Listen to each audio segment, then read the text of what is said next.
नमस्कार मित्रों। आज मैं संस्कृति आईएएस के यूट्यूब चैनल पर आप सबका स्वागत करता हूं। मैं अरुण प्रताप सिंह आपको भारतीय अर्थव्यवस्था विषय के बारे में जानकारी देना चाहता हूं। ये विषय वैसे तो कठिन उबाऊ प्रतीत होता है, लेकिन मैं आपको कुछ तरीके बताऊंगा जिससे इस विषय को आप रोचक और आसान बना सकते हैं। तो चलिए शुरू करते हैं। भारतीय अर्थव्यवस्था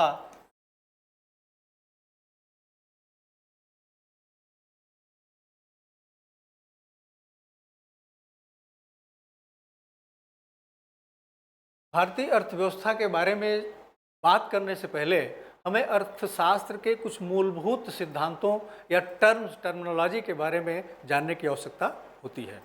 तो सबसे पहले हम इसके मूलभूत चीज़ों को जानने की कोशिश करेंगे, क्योंकि ये चीज़ें बार बार रिपीट होती हैं और आपको आगे बढ़ने में बाधक का काम करती हैं।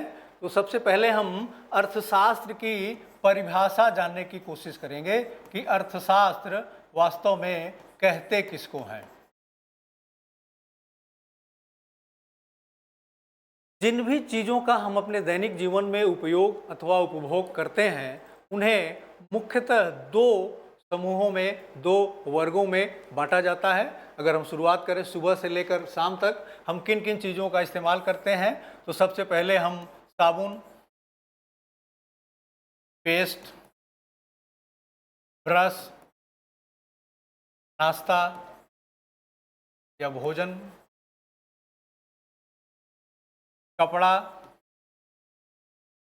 जूता, दवाई। आप विद्यार्थी हैं तो कापी, पेन इत्यादि इन चीज़ों का इस्तेमाल हम अपने दैनिक जीवन में करते हैं। इन चीज़ों को सामूहिक रूप से हम एक नाम देते हैं जिन्हें कहा जाता है वस्तुएं। इन्हें वस्तुएं कहा जाता है। इन चीज़ों को हम मार्केट से खरीदते हैं और हम इसके स्वामी हो जाते हैं। फिर जैसा हम चाहते हैं उस तरह से इनका इस्तेमाल करते हैं। कुछ और चीज़ें हैं जिन्हें, जैसे हम पढ़ने के लिए एक शिक्षक के पास जाते हैं, हम शिक्षक से क्या लेते हैं? विद्या ग्रहण करते हैं। तबीयत खराब होने पर हम एक डॉक्टर के पास जाते हैं, डॉक्टर से क्या लेते हैं? परामर्श लेते हैं। इसी प्रकार से किसी मुकदमेबाजी में फंसने पर हम वकील के पास जाते हैं और वकील से भी हम परामर्श लेते हैं।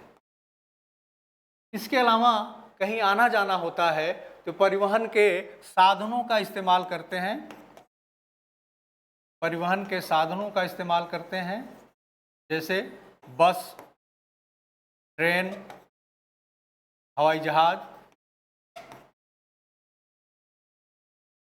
का इस्तेमाल करते हैं। अब वस्तुओं, इनको सामूहिक रूप से सेवाएं कहा जाता है। दोनों में अंतर क्या है? इसको हम खरीद लेते हैं, साबुन, पेस्ट, ब्रश हम खरीद लेते हैं, अपने हिसाब से इनका उपयोग करते हैं। जबकि यहाँ पर हम शिक्षक से विद्या ग्रहण करते हैं, उसको हम खरीदते नहीं हैं, हम शिक्षक की क्या लेते हैं? सेवाएं लेते हैं। इसी प्रकार से डॉक्टर को हम खरीदते नहीं, डॉक्टर क्या लेते हैं? सेवाएं लेते हैं। वकील की क्या हम लेते हैं? सेवाएं लेते हैं। इसी प्रकार से बस, ट्रेन या हवाई जहाज की यात्रा करते समय हम इनको खरीदते नहीं हैं, बल्कि इन साधनों की सेवाएं ग्रहण करते हैं और इसके बदले में जो कुछ इनका पारिश्रमिक होता है, जो भी किराया होता है, वो हम इनको देते हैं।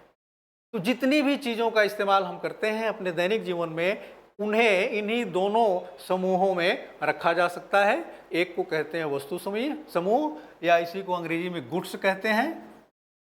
दूसरे को कहते हैं सेवा समूह, या इसी को सर्विसेज कहते हैं।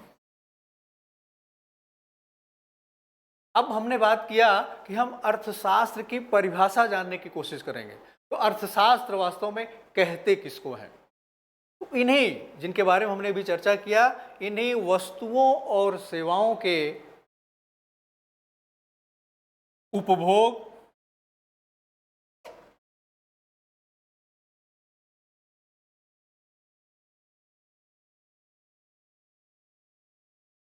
इन्हीं वस्तुओं और सेवाओं के उपभोग, उत्पादन,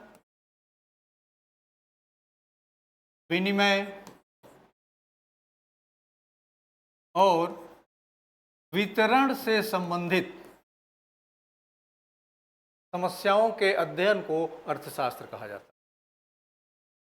वस्तुओं और सेवाओं के उपभोग, उत्पादन, विनिमय और वितरण से संबंधित समस्याओं को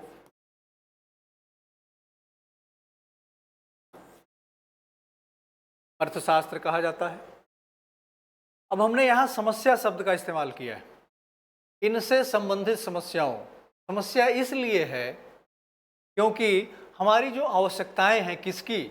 उपभोग की, उत्पादन की, ये आवश्यकताएं असीमित हैं, लेकिन इनकी पूर्ति के जो साधन हैं वह सीमित हैं।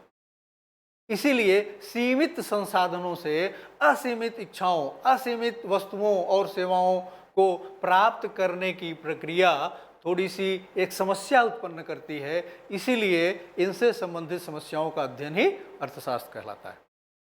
अब इसमें सबसे पहले जो हमने रखा है टर्म, वो है उपभोग। उपभोग कौन करता है, किसका करता है? ये तो समझ में आ गई कि वस्तुओं और सेवाओं का उपभोग जो भी करता है उसे उपभोक्ता कहते हैं। किसका उपभोग? वस्तुओं और सेवाओं का उपभोग जो भी करता है उसे उपभोक्ता या कंज्यूमर कहा जाता है। ठीक, ये पहले स्थान पे क्यों? ये पहले स्थान पे इसलिए कि जिन भी चीजों का, जिन भी वस्तुओं और सेवाओं का उत्पादन किया जाता है, उत्पादक उत्पादन करता है, वो किस लिए किया जाता है?